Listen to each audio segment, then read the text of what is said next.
MBG, Makan Bergizi Gratis, sebuah program unggulan dari pemerintahan Presiden Prabowo Subianto. Setelah 9 bulan, banyak tantangan disoroti oleh masyarakat. Bagaimanakah Badan Gizi Nasional mampu memastikan bahwa ia bisa menjawab tantangan ini? Dan seperti kita ketahui, di tahun 2026, anggaran yang begitu besar sebesar 335 triliun rupiah dapat efektif dan terserap tepat untuk mencapai target pemenuhan gizi nasional dan pada akhirnya menciptakan generasi emas 2045. Inilah di balik layar bersama Valerina Daniel dan Kepala Badan Gizi Nasional Bapak Dadan Hindayana. Ya pemirsa, saat ini saya sudah bersama dengan Kepala Badan Gizi Nasional Bapak Dadan Hindayana. Selamat siang Pak, apa kabar? Iya, senang banget nih Pak. Terima kasih kita sudah diterima hari ini. Ya, alhamdulillah kami mendapat tugas khusus. BGN adalah Badan Gizi Nasional, badan baru, program baru, program utama. Satu sisi kita harus melengkapi organisasi, satu sisi kita dikejar target, karena targetnya tiba-tiba berubah. Dari awalnya hanya target melayani 17,5 juta. Kemudian 5.000 SPG, kemudian Pak Presiden menginginkan 82,9 juta harus dapat dilayani akhir tahun ini. Akhir tahun ini 82,9 juta, wow, banyak sekali ya Pak ya. Tapi mungkin yang belum orang ketahui adalah kenapa sih harus menjalankan program MBG ini gitu. Apalagi tadi jumlahnya juga semakin lama semakin banyak. Bisakah dijelaskan kepada kita Pak alasannya? Ya, Pak Presiden selalu mengatakan bahwa program Makan Bergizi adalah langkah strategik ini untuk menyiapkan SDM berkualitas di tahun 2045. Dan saya bisa menjelaskannya berbasis data, ini datanya ya Pak ya, bahwa penduduk Indonesia sampai sekarang itu masih tumbuh 6 orang per menit. 6 orang per menit. 3 juta per tahun. Ya. Kemudian masih akan tumbuh mencapai 324 juta di tahun 2045. Wow. Jadi sekarang penduduk kita kan 285. Ya. Mungkin Mbak Valeri ingat lagu Rhoma Irama. Apa tuh Pak lagunya? Pak? Tahun 76, Rhoma Irama merilis lagu namanya 135 juta penduduk Indonesia. Itu 49 tahun yang lalu.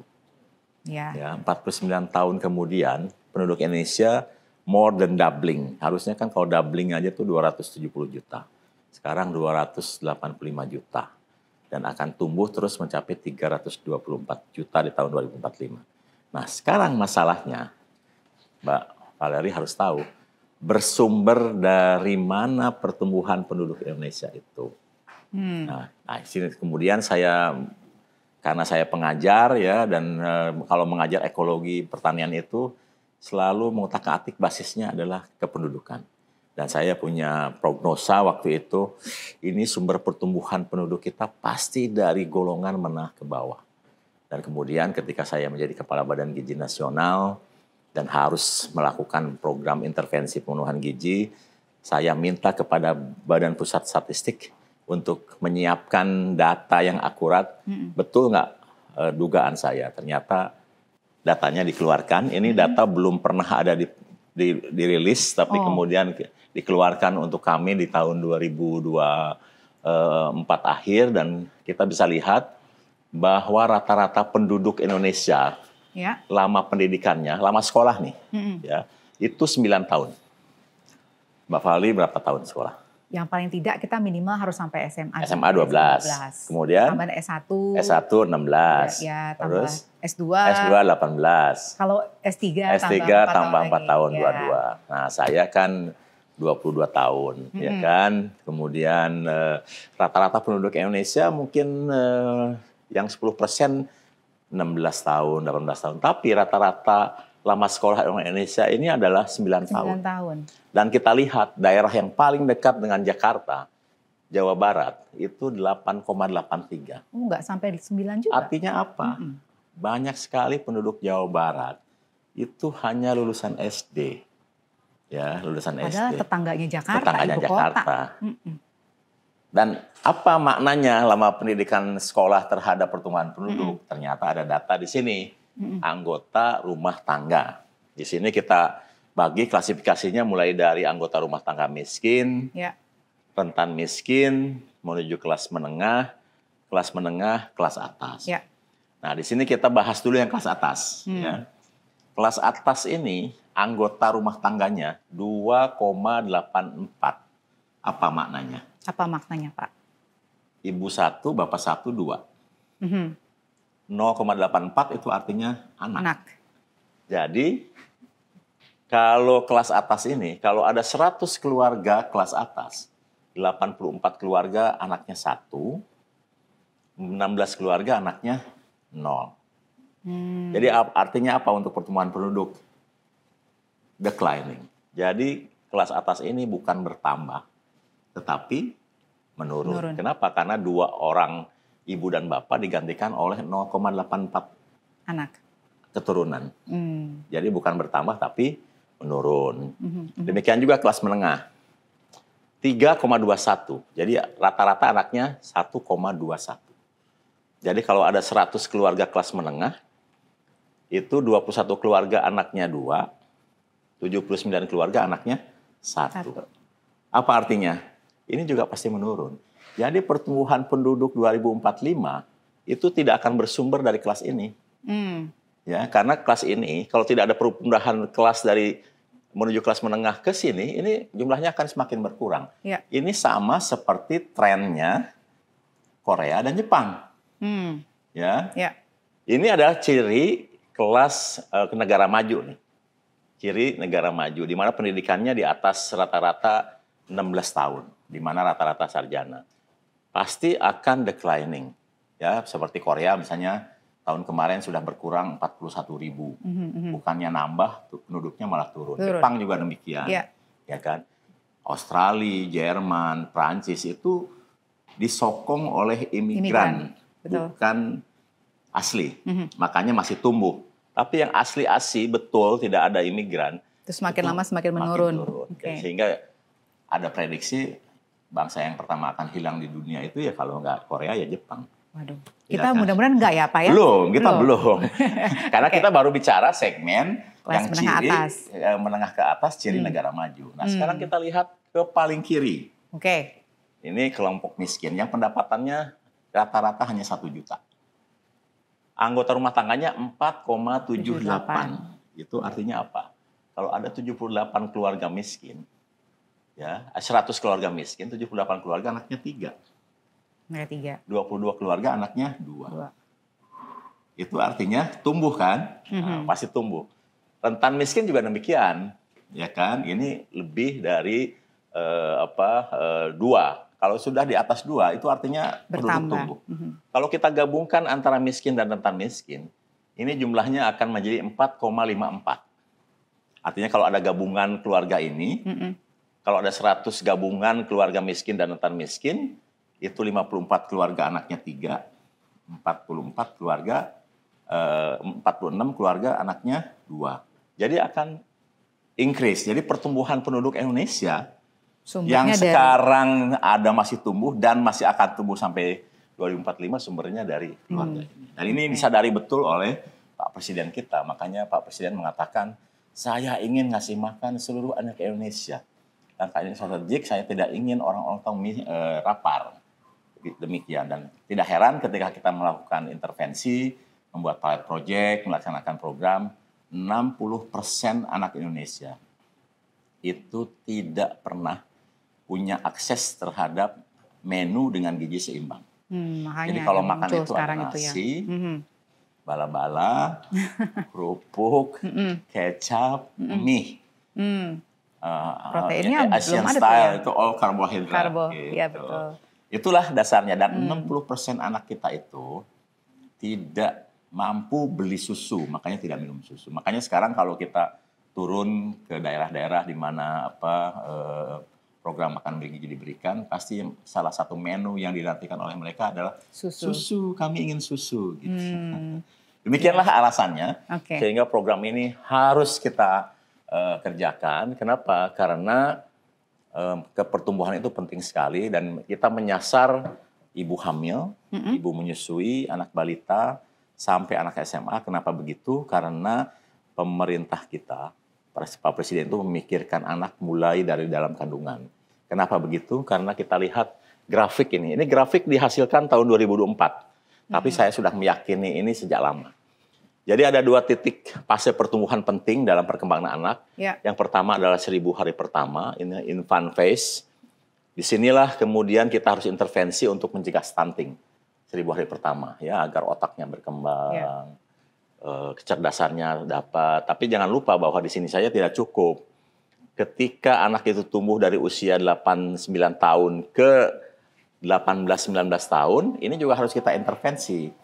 Ini untuk kecerdasan, ini untuk pertumbuhan fisik yang optimal. Ya. Jadi kalau ada misalnya masyarakat kita yang cerdas-cerdas, tapi pendek gitu, itu karena salah satunya tidak diintervensi.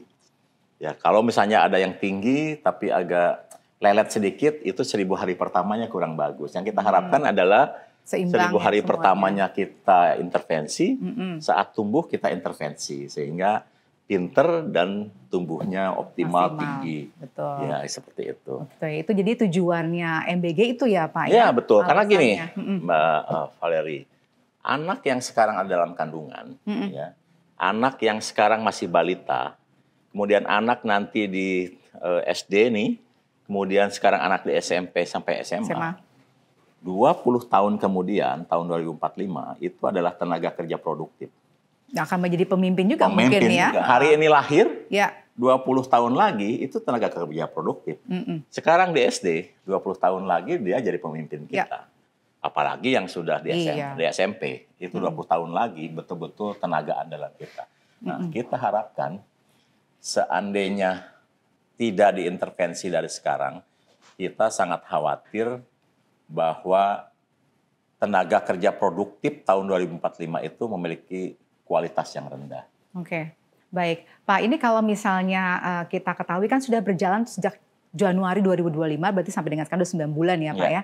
Menurut Bapak apa achievement yang paling signifikan dari program MBG ini? Ya, alhamdulillah sampai hari ini kita sudah bisa mengoperasikan 9.084 satuan pelayanan pemenuhan gizi. Wow. Target kita sebetulnya hanya 5.000 di tahun 2025. Alhamdulillah hari ini sudah 9.084. Itu artinya sudah melebihi 4.000 ya dari target awal.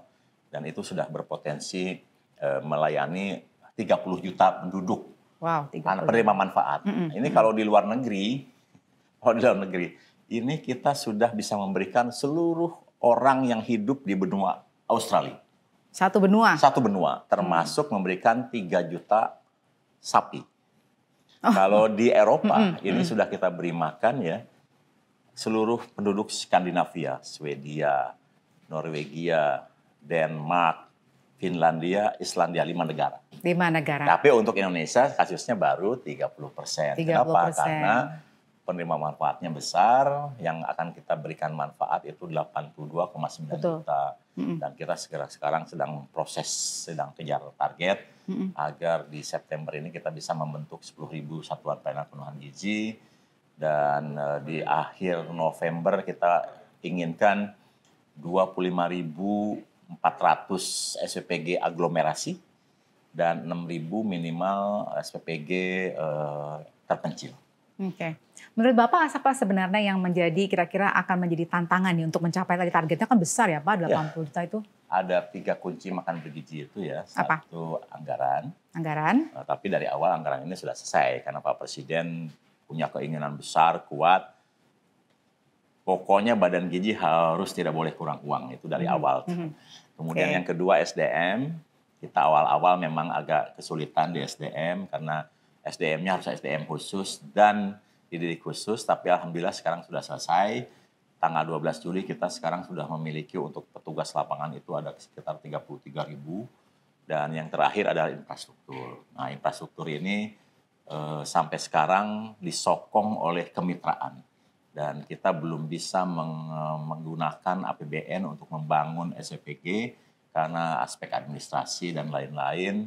Dan jangan lupa bahwa geografi kita sangat luas, sehingga untuk bisa mengejar dalam waktu singkat ini kan kendala utama bagaimana rentang kendali, Iya. termasuk juga kesiapan dari atau kesediaan dari mitra-mitra untuk masuk di daerah-daerah terpencil. Sehingga kita memiliki 2 strategi nanti untuk daerah aglomerasi kita utamakan mitra, kemudian untuk daerah terpencil kita kerjasama dengan Pemda membentuk Satgas, dan kita akan gunakan intervensi negara di daerah terpencil. Oke. Pak, ini kan kita udah mau habis tahun 2025 ya Pak. Kan harusnya kalau di anggaran itu ditargetkan terserap 71 triliun. Tapi sekarang kita tahu baru sekitar 17 triliun. 17,2 triliun. 17,2 triliun. Nah, bagaimana nih mengejar dari September sampai Desember itu kan deket waktunya Pak? Ya, kalau memahami filosofi penyerapan anggaran di Badan Gizi mungkin nanti akan paham ya.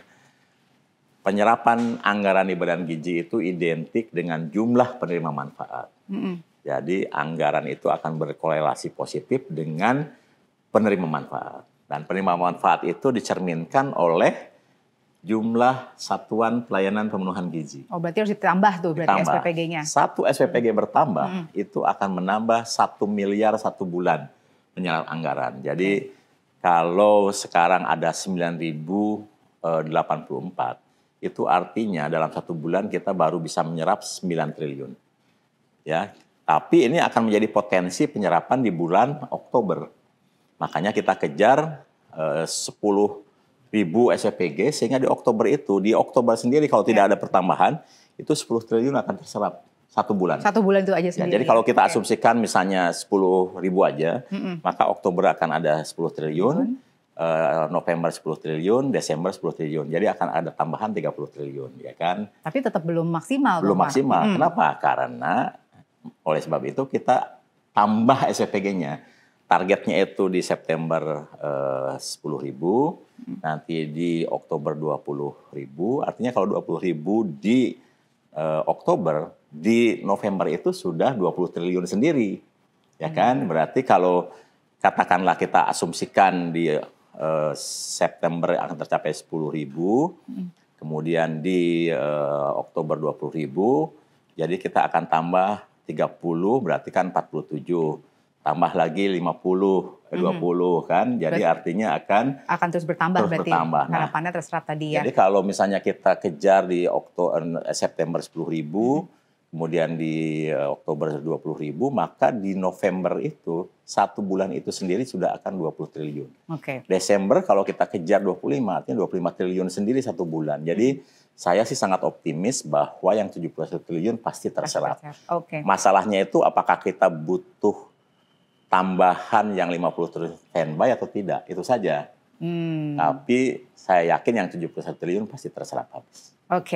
Nah, tadi kan Bapak mengatakan di awal bahwa ini tujuannya adalah untuk mendukung terciptanya generasi emas Indonesia. Dengan tantangan yang ada, dengan kondisi yang ada saat ini, Bapak optimis bisa mencapai itu? Insya Allah.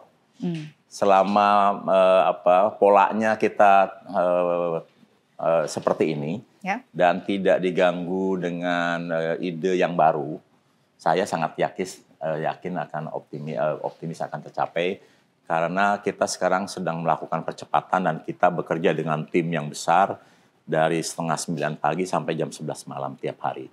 Dan setiap hari itu kita bisa menghasilkan calon mitra yang sudah siap, yang tinggal diverifikasi, dan akan bertambahnya SPPG sekarang itu rata-rata 150 SPPG per hari. Iya, karena itu dengan tim besar. Di ruangan kita ada 100 orang yang memverifikasi, di lapangan ada sekitar 30.000 yang survei ke lapangan. Semakin banyak SPPG, semakin banyak juga berarti diperlukan SDM untuk mengawasi. Betul. Pengawasannya juga ya Pak ya, supaya benar-benar bisa mencapai target. Nanti kita bisa dong Pak ya tanya lebih lanjut mengenai pengawasan ya, karena kan seperti itu banyak diperbincangkan juga soal pengawasan anggaran dan lain sebagainya. Kita lanjutkan, besok tetap bersama kami di Balik Layar bersama Valerina Daniel. Ya Pak, silakan.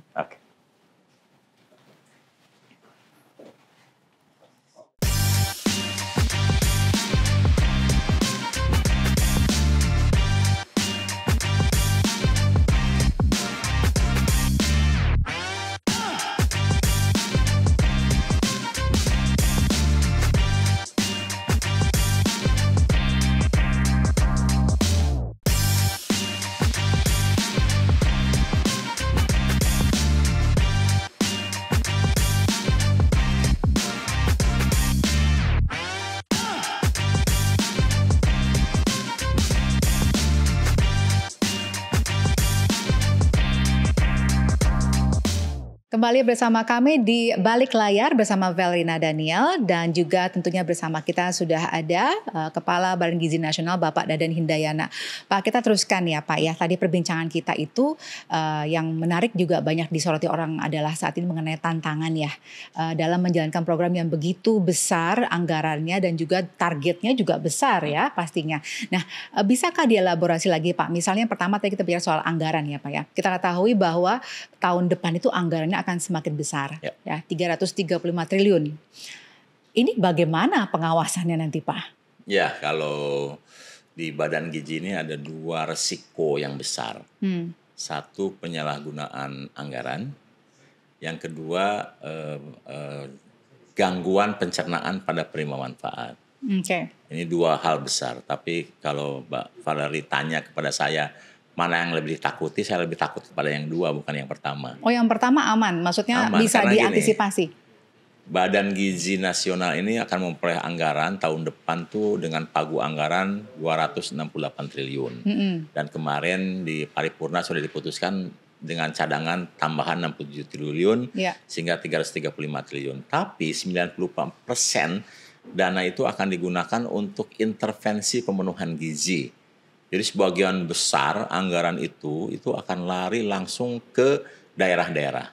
Dan mekanisme pengucuran pendanaannya sudah kita kemas sedemikian rupa bahwa setiap SPPG itu akan kita buatkan virtual account yang dibuat di Bank Himbara.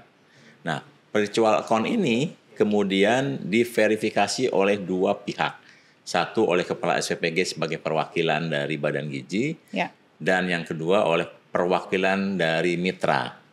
Sehingga pengeluaran anggaran, eksekusi anggaran harus dilakukan bersama-sama. Tidak boleh salah satu tidak setuju, tidak boleh dua-duanya menolak. Jadi dua-duanya harus sepakat untuk penggunaan anggaran. Nah, kemudian dalam pagu anggaran makan bergizi itu ada 3. 1 bahan baku, 2 operasional, 3 insentif.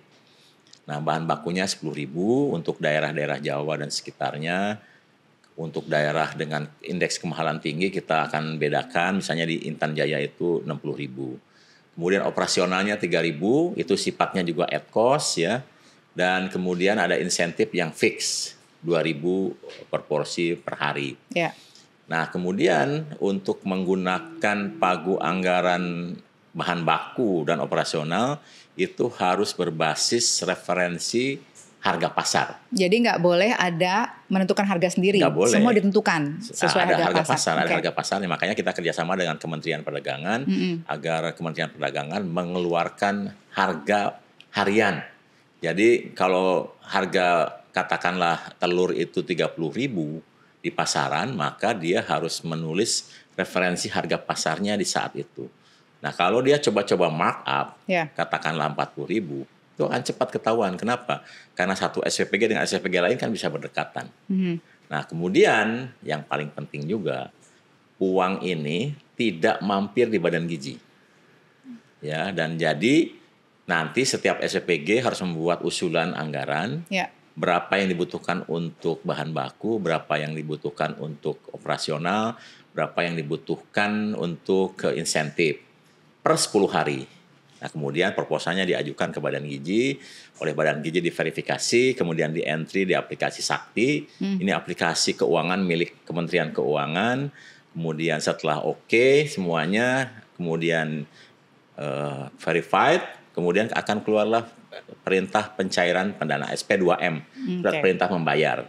Nah, uang itu kemudian langsung dari KPPN ke virtual account itu, ya kan? Jadi tidak mampir di mana-mana, dan itu harus di virtual account. Yang boleh dikeluarkan setiap hari adalah insentif dari virtual account ke rekening mitra, itu untuk insentif. Sementara untuk bahan baku, operasional tetap harus digunakan dengan digital di situ. Dan kemudian kalau ada yang coba-coba juga mengakali dari bahan baku ya, contohnya untuk ayam itu. Biasanya 1 kilo tuh potong 10. Jadi kalau ada coba-coba potong 12-15, nanti akan cepat ketahuan karena kita mewajibkan setiap SPPG menampilkan menunya di media sosial setiap hari agar semua orang bisa lihat dan kita juga bisa lihat. Jadi nggak boleh misalnya kalau ayam potongannya penuh gitu ya, nggak boleh misalnya cuma hanya setengahnya aja gitu. Termasuk perintah Pak Presiden telur. Telur itu hanya boleh 2 itunya menunya. Telur ceplok mata sapi dan telur bulat.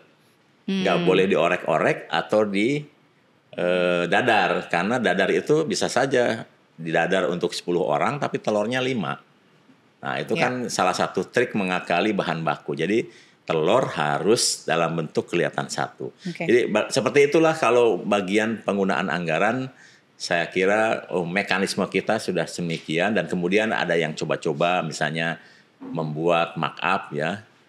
Harga harusnya 30.000 menjadi 40.000, sementara sekitarnya 30.000, sebentar sudah ketahuan karena ada audit rutin oleh BPKP dan harus mengembalikan uang. Jadi untuk penyalahgunaan anggaran kecil sekali kemungkinannya. Yang saya justru agak harus melakukan intensifikasi ya, kemudian pengetatan dari segi penerapan SOP, standar-standar kita pengawasan justru di gangguan pencernaan pada penerima manfaat. Nah itu juga banyak tuh Pak disoroti saat ini. Kira-kira dari BGN sendiri bagaimana memastikan bahwa ya risiko ini tidak terjadi? Ya, pertama kan kita menerapkan standar justru dari saat mitra ketika mau menjadi mitra Badan Gizi. Ya. Itu ada standar tersendiri itu. Apa sih Pak standarnya Pak? Mungkin orang ingin bangunannya tahu. Misalnya, itu bangunannya minimal 300 meter, ya kan? Kemudian alurnya itu tidak boleh campur, jadi harus ada alur masuk, alur processing, alur penyiapan, harus keluar. Jadi tidak boleh bertemu antara pintu masuk dengan pintu bahan baku dengan pintu masak yang keluar. Nah kemudian di setiap SPPG itu juga harus ada tempat-tempat penyimpanan, baik penyimpanan kering, penyimpanan basah, alat cuci ompreng yang harus ada air panas, kalau bisa sebetulnya alat sterilisasi. Nah kemudian bahan alat-alat yang digunakan harus berbasis yang higienis, stainless steel. Jadi semua peralatan di kita itu harus berbahan baku, berbahan yang mudah dibersihkan dan tidak mudah kena aspek-aspek yang bisa terjadi pencemaran. Nah kemudian sampai detail misalnya pisau pun harus dipisahkan antara pisau daging dengan pisau sayur. Ini semua menjadi persyaratan ya Pak, dan diawasi. Diawasi ya betul. Tapi kan ini jumlahnya banyak ya Pak, SPPG-nya. Itu bagaimana mengawasinya Pak, bahwa ini harus rutenya seperti ini alurnya, kemudian dia harus bersih. Apakah misalnya ya saya tidak tahu apakah memang misalnya ada kamera CCTV kah yang harus dilaporkan setiap saat kepada bagian untuk melihat alur kerjanya sudah sesuai gitu. Itu seperti apa pengawasannya? Ini ketika mereka dinyatakan 100% menjadi calon mitra kita dan bisa ikut menjadi mitra, itu pasti disurvei. Pasti disurvei oleh petugas kita. Nah kemudian ketika sudah operasional, kita tentu saja akan kerjasama dengan berbagai pihak, misalnya dengan Dinas Kesehatan untuk cek kesehatan dari pekerja, termasuk ngecek processing di dalam SPPG, kerjasama dengan Badan Ketahanan Pangan untuk ngecek kualitas bahan baku. Kita juga sudah bekerjasama. Jadi pengecekannya seberapa rutin dilakukan Pak? Minimal 1 bulan sekali. 1 bulan sekali. Jadi selama 1 bulan itu misalnya hari kedua, ketiga, 4 atau mungkin 7, 8, 10 itu tidak dicek? Ya tetap kita kan ada mekanisme harian ketika kita harus berkomunikasi satu dengan yang lainnya. Tetapi pengawasan internal kan ada ya, di sana ada kepala SPPG, ada perwakilan mitra, dan kemudian kita juga punya hal yang terkait dengan pengawasan, pemantauan dan pengawasan. Kemudian kita juga memiliki inspektorat untuk internal. Nah, eksternalnya termasuk ahli gizi juga kan untuk menentukan gizi tentu saja, dan kita juga sudah bekerja sama dengan BPOM yang bisa melakukan pengecekan rutin, dan tahun depan sebetulnya seluruh SPPG kalau sudah terbentuk kita akan lakukan sertifikasi dan juga akreditasi. Ini akan dievaluasikah sertifikasi dan verifikasi ini? Tentu ya. Kalau misalnya mereka tidak memenuhi SOP, apa misalnya sanksinya Pak? Pertama kali pasti kita keluarkan peringatan untuk memberikan kesempatan agar mengimprove fasilitasnya, ya kan. Kalau sudah diberi tenggat waktu dan tidak melakukan perbaikan, ya terpaksa mungkin kita alihkan. Sekarang udah ada belum Pak yang sampai dialihkan? Sementara nih ada kejadian tapi itu masalah internal, bukan masalah yang seperti ini. Karena sekarang target kita adalah bagaimana kita melakukan percepatan agar 82,9 juta dapat termenuhi targetnya di tahun ini. Jadi ini mungkin peringatan juga ya Pak ya, kepada tadi Bapak mengatakan sudah ada peringatan-peringatan kepada dapur-dapur tadi SPPG tadi ya untuk supaya lebih baik ke depannya. Nah tapi kalau misalnya memang Pak tadi Bapak mengatakan kan risikonya adalah tadi ancaman terhadap pencernaan, gangguan pencernaan. Nah, berarti kan harus ada yang mengawasi tuh Pak ya. Karena tadi Bapak mengatakan hanya sebulan sekali. Kira-kira bagaimana memastikan bahwa seluruh hari dalam bulan itu semua gizinya terpenuhi? Ya gini, kalau untuk angka kecukupan gizi itu nanti yang melakukan kan ahli gizi. Kemudian tim pakar kita di pusat juga ngecek secara random. Nah, kemudian ada hal yang baik yang mungkin akan kita segera terapkan di SPPG yang di instansi Polri itu hampir setiap hari dicek tuh keamanan pangannya. Yang di instansi Polri dicek setiap hari. Kalau berarti kalau yang tidak di instansi Polri berarti tidak bisa dicek setiap hari. Kita akan lakukan penerapan menyeluruh di SPPG, tapi itu kan akan meningkatkan biaya operasional dan kita sudah saya kontak ke Danantara ya BUMN. Karena kita ingin bekerja sama dengan salah satu instansi di Danantara untuk melakukan investasi di bidang inspeksi makanan harian. Baik. Oh jadi nanti akan ada tim inspeksi khusus yang dikerjasamakan dengan Danantara. Nanti di setiap SPPG akan ada semacam lab lah. Untuk mengecek kualitas makanan dan keamanan pangan di setiap SPPG. Kualitas, keamanan dan tentunya sesuai dengan selera anak-anak dong Pak ya. Betul. Iya soalnya kan kadang-kadang mungkin apa yang cocok buat kita di Jakarta misalnya tidak cocok untuk orang-orang yang misalnya ada di Papua gitu. Nah itu bagaimana kira-kira? Kalau itu menyiasatinya sudah kita sekarang lakukan. Jadi Badan Gizi tidak membuat standar menu nasional. Badan Gizi hanya menetapkan standar komposisi gizi. Jadi harus ada 30% protein, 40% karbo, 30% serat dan mineral. Nah, menunya dirancang oleh ahli gizi yang wajib di setiap SPPG. Dan ahli gizinya direkrut lokal. Kenapa lokal? Karena dia yang tahu potensi sumber daya lokal dan kebiasaan dan kesukaan masyarakat lokal. Karena jangankan antar provinsi, antar kabupaten, antar SPPG saja mungkin menunya beda-beda seleranya. Dan biasanya untuk SPPG yang sudah melakukan pelayanan lebih dari 2 bulan, biasanya mereka sudah tahu menu apa yang paling favorit, menu apa yang paling netral, menu apa yang paling disukai, dan menu apa yang harus dihindarkan. Apa Pak kalau sejauh ini Bapak survei? Contoh ya di Sukabumi ya, yang pilot project yang paling lama. Anak-anak Sukabumi paling tidak suka makan makan ikan. Tidak suka makan ikan. Okay. Kalau dia ingin diberi makan ikan, ikannya harus digoreng seperti ibunya menggoreng ikan di rumah, harus ada bentuknya. Tidak dalam bentuk nugget dan sebagainya. Tapi mereka paling netral makan telur dan ayam. Tapi ketika disajikan makanan sapi, itu tidak ada yang tersisa, pasti habis. Kenapa? Karena mereka kalau makan daging tuh di sana 1 tahun sekali pada saat jarang ya, jadi mereka senang gitu. Jadi sapi itu sesuatu yang sangat dirindukan, karena dulu waktu uji coba sampai 5 bulan tuh kita tidak pernah masak daging sapi. Kemudian mereka bertanya kenapa nggak pernah dimasakkan daging. Akhirnya 1 kali masakan indeksnya langsung naik tuh. Kalau masak telur kan 6.500. Kalau ayam tuh 8.000, 8.500. Kalau daging langsung 10.500. Jadi mahal kan. Jadi akhirnya kita masakan daging sapi itu 3 kali sebulan, tapi Pak Presiden mengatakan seminggu sekali lah gitu. Nah kemudian kita bandingkan dengan di Tangerang Selatan. Ya, di Tangerang seperti apa? Di Tangerang Selatan itu ternyata lele adalah menu yang paling dinanti oleh anak-anak di Tangerang Selatan. Kenapa gitu. Lele? Saya nggak tahu, mungkin suka kali itu ya, jadi enak dan mungkin berkualitas. Sehingga di Tangerang Selatan itu nanti lele akan harus lebih banyak diproduksi. Saya sendiri kan tidak termasuk menggemari lele ya. Mungkin saya masuk dalam kategori seperti orang Sukabumi gitu. Tapi Tangerang Selatan sukanya lele. Kemudian di daerah timur kan lebih sukanya ikan. Seperti itu. Jadi selera-selera seperti ini memang menjadi bagian inovasi dari ahli gizi di masing-masing. Jadi setelah 2 bulan tuh mereka akan biasanya melakukan kuesioner.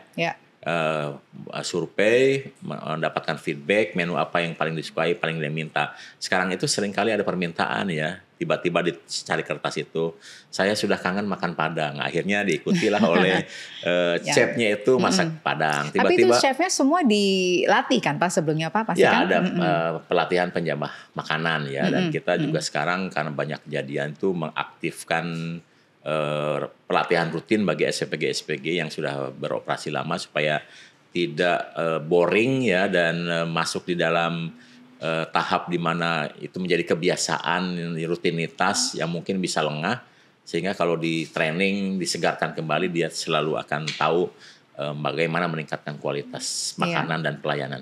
Ya, jadi kalau sudah di training harapannya tidak ada lagi misalnya tadi gizinya ternyata tidak seimbang atau bahkan mungkin tadi menyebabkan gangguan pencernaan gitu ya. Nah, salah satu hal yang menarik juga Pak dari program MBG ini kan dikabarkan kalau ini berjalan dengan baik, anggarannya tadi Bapak mengatakan kan tidak nyangkut di BGN gitu ya, tapi langsung ke dapur, ke SPPG, dan diharapkan bisa juga menghidupkan perekonomian lokal. Nah, sejauh ini Bapak melihat sudah ada nggak sih peningkatan keekonomiannya ini? Sangat nyata. Apa misalnya? Karena gini, satu SPPG berdiri itu akan menyerap anggaran 10 miliar rata-rata setahun. Ya. 85% digunakan untuk membeli bahan baku. Bahan bakunya 99% produk pertanian. Dan kalau ini bisa diisi lokal, ini akan menjadi faktor untuk peningkatan produktivitas wilayah. Satu SPPG berdiri, maka akan membutuhkan yang kerja langsung di SPPG 50 orang.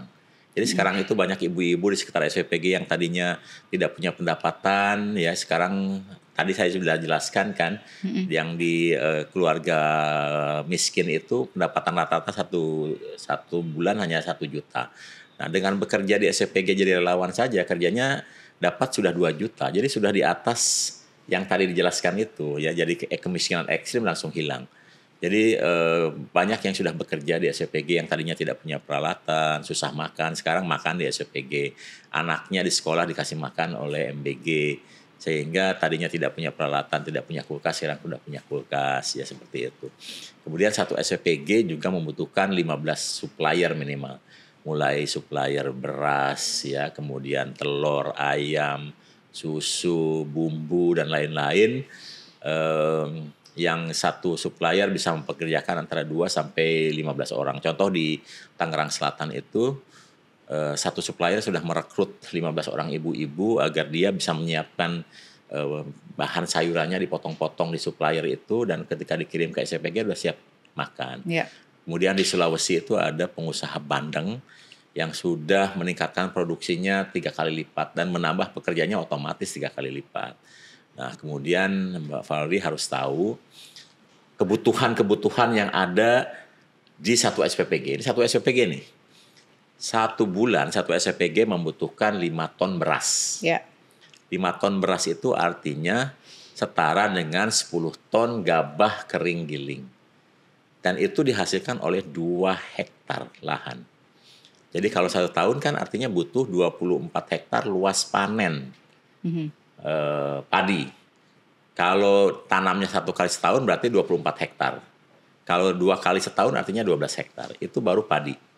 Nah, sekarang kalau kita ngasih makan pisang, 1 kali kasih makan pisang kan 3.000 pisang. Yeah. 3.000 pisang itu dihasilkan oleh berapa sisir? Tahu nggak? Nggak tahu. Nah, itu kurang lebih dihasilkan oleh 150 sisir. Berapa tandan? Tahu nggak? Itu artinya 15 tandan. Berapa pohon? Itu 15 pohon pisang. Jadi 1 kali ngasih makan pisang dimakan bergizi itu butuh 15 tebangan pohon pisang. Kalau 2 kali seminggu kan artinya 30 pohon pisang. 1 bulan berapa? 120 pohon pisang. 1 tahun berapa? 1.440 pohon pisang. Berapa hektar? 1 hektar itu kan 1.000 pohon pisang. Jadi untuk satu SPPG kalau mau dipasok rutin 2 kali sehari, itu harus ada 1,5 hektar kebun pisang. Kenapa harus 1,5? Karena lamanya pisang dari tumbuh sampai dia dipanen itu 1 tahun. Oke. Jadi tambah lagi misalnya contoh tadi lele ya. Kalau anak-anak seneng lele, itu kalau 3.000 orang kan 3.000 lele. Berapa kolam bioflok tuh butuhnya? itu minimal 2 kolam bioflok ukuran 2 meter. Oke. Kalau 1 kali seminggu saja, 1 bulan butuh 8 kolam lele. Usia lele 4 bulan. Jadi butuh 32 kolam lele untuk bisa masuk rutin di satu SPPG. Baru satu SPPG nih. Yeah. Kalau telur juga sama. Kalau telur itu kan butuh 3.000. Nah, 3.000 berapa ayam? Nah, satu ayam itu meletakkan telur 0,8. Jadi 2 hari banyak sekali. lah ya multiplier efeknya. Jadi butuh 4.000 ayam. Jadi 5 kandang tuh, 5 kandang ayam petelur. Ya. Berapa jagung yang harus ada supaya ayam ini bisa makan? Itu setelah kami hitung 18 hektar luas panen. Jadi urutannya akan panjang dan ini akan memancing semua orang di desa untuk memproduksi. Kenapa bisa begitu? Karena Badan Gizi menciptakan new demand. Apa yang dimakan oleh anak di SPPG bukan makanan yang mereka biasa makan. Karena tadi saya sudah jelaskan 60% dari anak itu tidak pernah menemukan menu dengan gizi seimbang. Baik. Jadi ini ada new demand atau new emerging market. Nah, kemudian kenapa mereka bisa berduyun-duyun memproduksi? Kenapa? Karena ada yang menjamin pembeliannya. Siapa? Badan Gizi Nasional. Nah, selama ini belum pernah ada. Oke, baik Pak. Tadi yang menarik juga yang Bapak ceritakan akan ada banyak kolaborasi nih dengan badan-badan pemerintah yang lain, termasuk juga tadi soal infrastruktur, soal SDM. Nah, nanti kita bicara mengenai ini ya Pak di segmen berikutnya ya. Oke, pemirsa tetap bersama kami akan kembali di Balik Layar bersama Valerie Daniel.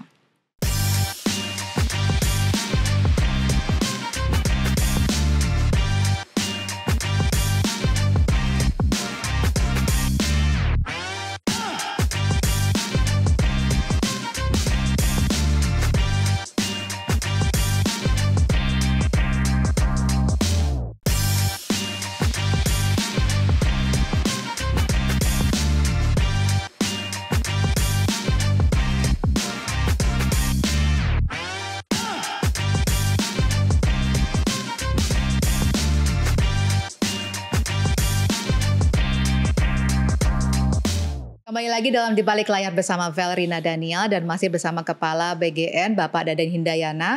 Pak, tadi kita sudah bicara panjang lebar mengenai anggaran dan juga soal risiko-risiko yang kemungkinan terjadi dalam proses implementasi MBG. Nah, yang juga baru-baru ini kita lihat dilakukan adalah restrukturisasi ataupun penambahan personil dari BGN ini sendiri ya. Misalnya ada penambahan wakil Kepala BGN gitu. Kenapa harus dilakukan? Apakah ini dalam rangka tadi Bapak mengatakan memperkuat infrastruktur dan juga SDM-nya? Ya, betul. Karena ini badan gizi, badan baru ya, dan kemudian programnya program besar. Tahun depan kita akan memiliki anggaran yang mungkin di kabinet itu menjadi anggaran terbesar. Kemudian programnya juga masif di seluruh provinsi, di 514 kabupaten, di 7.700 kecamatan. Jadi kita membutuhkan penguatan organisasi. Jadi penambahan wakil itu menjadi salah satu penguatan organisasi yang dibutuhkan sehingga akan ada fokus-fokus yang bisa mengerjakan berbagai hal karena rentang kendali kita memang sekarang ini terlalu lebar ya. Jadi kita ingin perkecil rentang kendalinya dan kita masih akan terus menguatkan organisasi kita. Mbak Valerie mungkin paham ya, Kementerian Pertahanan itu dengan anggaran yang sekarang terbesar, tapi sebentar lagi mungkin akan tidak jauh beda dengan Badan Gizi, itu memiliki instansi Kementerian Pertahanan, kemudian juga ada Mabes TNI, ada Angkatan Darat, Angkatan Laut, Angkatan Udara, sampai ada Pangdam, Panglima jadi Udara dan sebagainya. Untuk mengefektifkan ya, supaya menyebar supaya juga rantai ya. kendalinya langsung di bawah-bawah. Iya, karena kita punya data nih Pak. Data menunjukkan penerima terbesar itu MBG ada di Jawa. Ada 13,26 juta orang. Terus disusul Sumatera 4,86 juta. Lalu Sulawesi, Kalimantan, Bali, NTT, dan Maluku Papua. Tapi itu Maluku Papua sudah 0,52 juta ya. Jadi bagaimana BGN memastikan bahwa distribusi ini bisa merata ke seluruh wilayah dan kemudian mendapatkan manfaat yang setara? Ya, tentu saja. Karena kita buat sedemikian rupa SPPG itu, terutama di daerah aglomerasi, cakupannya sama, meratanya. Jadi di Jawa antara 3.000 sampai 4.000, di luar Jawa juga demikian. Nah, beda nanti dengan di daerah terpencil. Nah, itu yang akan membedakan antara satu daerah dengan yang lain adalah jumlah SPPG-nya. Ya, kalau di Jawa Barat contohnya karena ada provinsi dengan jumlah penerima manfaat terbesar hampir mencapai 15 jutaan, itu butuh 4.800 SPPG. Dana yang akan masuk di Jawa Barat itu kurang lebih 50 triliun. Padahal anggaran APBD Jawa Barat provinsi aja hanya 33. Jadi uang Badan Gizi akan lebih banyak di Jawa Barat. Di NTT misalnya, NTT kan butuh ada kurang lebih sekitar 700-an 50 SPPG. Itu akan uang 8 triliun akan masuk ke NTT padahal APBD-nya kan sekitar 4 triliun. Jadi uang Bank dari Gizi akan lebih banyak masuk di daerah-daerah. Nah, tapi mekanisme penyebaran distribusinya itu sama karena satu SPPG akan menghandle jumlah yang sama. Nah, yang membedakan adalah jumlah SPPG-nya yang berbeda. Satu disesuaikan sisi dengan jumlah disesuaikan penduduknya dengan juga. jumlah dan tapi kemudian kita ada juga SPPG terpencil yang itu yang akan menggapai jumlah-jumlah daerah yang lebih dari 30 menit tidak bisa dicapai oleh daerah sekitarnya dan berapapun jumlah penerima manfaat akan kami layani dengan SPPG yang ukuran lebih kecil. Tapi mekanismenya hampir sama. Mekanisme bersama. Ya. Berarti itu bisa dikatakan yang daerah 3T itu Pak dipastikan juga akan tercapai dengan ada satu ini? Tentu, ya jadi jenis SPPG kan kita bagi dua ya. SPPG aglomerasi itu yang jumlahnya 25.400, kemudian SPPG terpencil jumlahnya minimal 6.000. Nah, kenapa saya sebut 6.000? Karena kita belum dapat data resmi dari Satgas Kabupaten berapa daerah terpencil yang harus dibangun SPPG. Karena contoh begini, di Kepulauan Riau itu ada 2.000 pulau. Nah, 300 dari 2.000 pulau itu berpenghuni. Dan ini memiliki potensi minimal 300 pulau itu akan diisi oleh SPPG. Nah, apakah satu pulau satu atau bahkan mungkin satu pulau dua tergantung besarnya pulau dan kemudian terisolasinya seperti apa. Jadi, perkiraannya seperti itu. Tapi seluruh daerah akan kita masuki supaya seluruh penduduk atau anak-anak atau ibu hamil yang harus menerima manfaat mendapatkan manfaat. Itu bagaimana memastikan bahwa daerah-daerah 3T ini tercapai ya Pak? Karena tadi Bapak mengatakan sekarang datanya juga belum ada gitu ya. Mitranya ini bagaimana kita bisa yakinkan bahwa memang mereka melaksanakan sesuai dengan amanah? Nah, kalau daerah di terpencil ini kita tidak mengandalkan mitra. Jadi kita akan bekerja sama dengan pemerintah daerah, oleh sebab itu kita selalu intens berkoordinasi dengan Kementerian Dalam Negeri.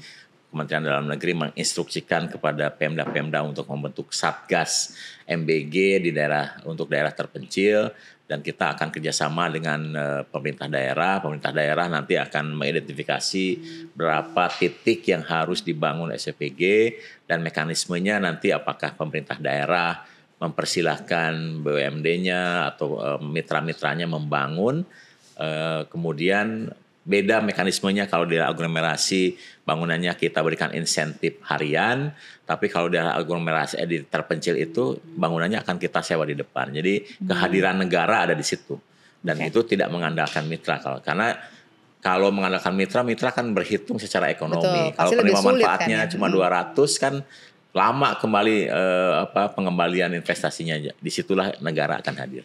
Baik, jadi akan diserahkan kepada Pemda untuk yang 3T Pemda ini dan ya Pak ya? berkolaborasi dengan Badan Gizi Nasional. Baik, Pak mungkin yang ingin ditanyakan juga oleh banyak pihak adalah ini kan dalam rangka untuk menjamin bahwa manfaatnya benar-benar terasa langsung oleh masyarakat. Mengapa harus mungkin diserahkan kepada mitra-mitra tadi? Kenapa tidak bisa misalnya langsung kerjasama dengan dinas pendidikan setempat atau sekolah misalnya gitu ya? Itu bagaimana tanggapan Bapak? Ya gini, kalau saya sih melihatnya efektivitas penyelenggaraan program ya. Dinas-dinas pendidikan kan sudah punya tugas pokok fungsi meningkatkan kualitas pendidikan. Nanti kalau kita berikan beban tambahan mengurus makan bergizi, akhirnya yang repotnya di makan bergizinya kualitas pendidikannya terabaikan. Kalau sekolah langsung Pak, misalnya sekolah ada kantin-kantin? Akan sama. Gini, di Indonesia itu yang punya kantin itu berapa persen? Dan kita sudah berikan contoh juga kantin sekolah yang dijadikan SPPG. Yang satu percontohan yang sudah kita buat adalah kantin di Bosowa Bina Insani Bogor. Itu salah satu sekolah yang punya kantin bagus dan terbaik di kota Bogor. Tapi sekolah yang lain kan tidak punya. Jangankan kantin, ruangan kelas pun mungkin banyak yang kurang sehingga ada anak itu yang harus sekolah satu kelas itu diisi oleh 2 pagi siang, itu menunjukkan bahwa kurang infrastruktur kan. Makanya sekarang Pak Presiden membangun sekolah Garuda, sekolah rakyat itu dengan kualitas yang bagus. Dan di sekolah-sekolah rakyat, sekolah Garuda sudah dibuatkan SPPG-nya langsung di dalam sekolah. Nah kalau yang sekarang existing sekolahnya nggak bisa dibangun SPPG-nya di situ misalnya Pak? Nanti akan terlalu banyak ya, dan sehingga kita akan gabungkan 10 sekolah, 15 sekolah dalam satu satuan pelayanan itu. Karena di desa-desa itu kan hanya ada juga sekolah itu yang hanya 20 orang, 50 orang gitu kan, jadi kurang efisien kan. Sehingga kita bangunkan satu SPPG di antara sekolah itu, kemudian kami layani di sekitar itu, dan itu pengantarannya tidak lebih dari 30 menit. Demikian sehingga selain sekolah tetap fokus pada peningkatan kualitas pendidikan, kita juga tadi itu ingin membangun rantai pasok sehingga dampak ekonominya lebih terasa di desa-desa itu, sehingga kebutuhan muncul, new emerging market muncul, sehingga kami berharap satu hari itu tadi pemuda yang biasanya ramai-ramai ke kota cari pekerjaan sekarang kembali ke desa-desa untuk membangun daerah. Baik, Pak, dari anggaran yang besar tahun depan itu kira-kira apa yang menjadi prioritas dari Badan Gizi Nasional? Tetap prioritasnya adalah intervensi pemenuhan gizi, karena jumlah penerima manfaat kita perkirakan mungkin sudah hampir 82 juta. Jadi dari awal itu kita sudah akan melakukan kegiatan yang masif. Kalau 82,9 juta bisa kita capai di akhir tahun, maka di Januari itu satu hari kita sudah akan menyerap anggaran 1,2 triliun per hari. Per hari? Iya, per hari. Jadi tahun depan pasti tidak akan ada lagi yang merisaukan pola penyerapan badan gizi, karena penyerap anggarannya sudah terbentuk dan satu bulan itu kisarannya antara 25 sampai 28 triliun akan terserap untuk intervensi pemenuhan gizi. Baik, jadi targetnya adalah membangun SPPG dulu ya Pak ya, ke depan utamanya ya. Oke, baik. Sambil kemudian kita perbaiki kualitas layanannya. Nah, tahun depan kita pastikan sudah akan ada sertifikasi, akreditasi, intensifikasi terkait dengan pengawasan, kemudian pengendalian dan lain-lain, sehingga insya Allah akan semakin lebih baik lah, akan lebih baik dibandingkan yang sekarang ini. Baik, yang sertifikasi nanti dari BGN sendiri? Nggak boleh. Itu harus lembaga independen, ya kan. Badan Gizi nanti pasti akan kerjasama dengan instansi tertentu, apakah itu BUMN atau kita mengakomodir keterlibatan berbagai pihak yang secara independen kemudian memberikan penilaian terhadap apa yang kita lakukan, sehingga Badan Gizi bisa mendapat feedback yang lebih baik. Baik, jadi supaya tepat sasaran ya Pak ya. Betul. Oke, nah terakhir Pak, mungkin sebelum kita tutup dialog kita nih, menurut Bapak kira-kira ke depan apa yang bisa Bapak sampaikan kepada pemirsa kita yang nonton ini, bahwa meyakinkan bahwa MBG ini adalah program yang akan tetap berjalan, tepat sasaran dan efektif, benar-benar bisa tadi mencapai target yang disampaikan. Ya, kami tentu saja butuh dukungan semua pihak agar intervensi pemenuhan gizi terhadap anak-anak yang 60% sekarang ini tidak memiliki akses yang baik terhadap menu gizi seimbang, dan juga anak-anak yang selama ini juga hampir tidak pernah minum susu 60% bisa terpenuhi, sehingga mereka bisa mendapatkan itu, sehingga kualitas hidupnya lebih baik, lebih sehat, lebih cerdas, lebih kuat. Dan tentu saja intervensi ini membutuhkan dana yang besar. Dana besar ini kita bisa buat ekosistem sedemikian rupa sehingga tidak hanya intervensi pemenuhan gizi yang akan terpenuhi, tapi juga akan mendorong pertumbuhan ekonomi di daerah-daerah, peningkatan produktivitas wilayah, dan saya yakin kalau ini berjalan terus tidak akan ada tanah produktif yang nganggur di daerah-daerah. Kalau untuk BGN sendiri apa harapan Bapak ke depannya? Kalau BGN tentu saja tetap harus lebih berkualitas, lebih efektif, lebih melayani, dan juga tentu saja bekerja sepenuh hati dan bisa mempertanggungjawabkan semua anggaran yang dimiliki tanpa harus menimbulkan gangguan kesehatan kepada siapa saja. Baik, terima kasih Bapak sudah berbincang bersama kami. Ya. Tentunya kita berharap program MBG ini dapat berjalan dengan lancar dan benar-benar tepat sasaran ya Pak ya, supaya banyak yang mendapatkan manfaat baik dari program ini. Sekali lagi terima kasih Bapak sudah bersama kami. Ya pemirsa, demikianlah Di Balik Layar bersama Valerina Daniel dan Kepala BGN Bapak Dadan Hindayana. Terima kasih sudah bersama kami, sampai jumpa di edisi berikutnya. Terima kasih. Ya, Pak. Terima kasih Pak.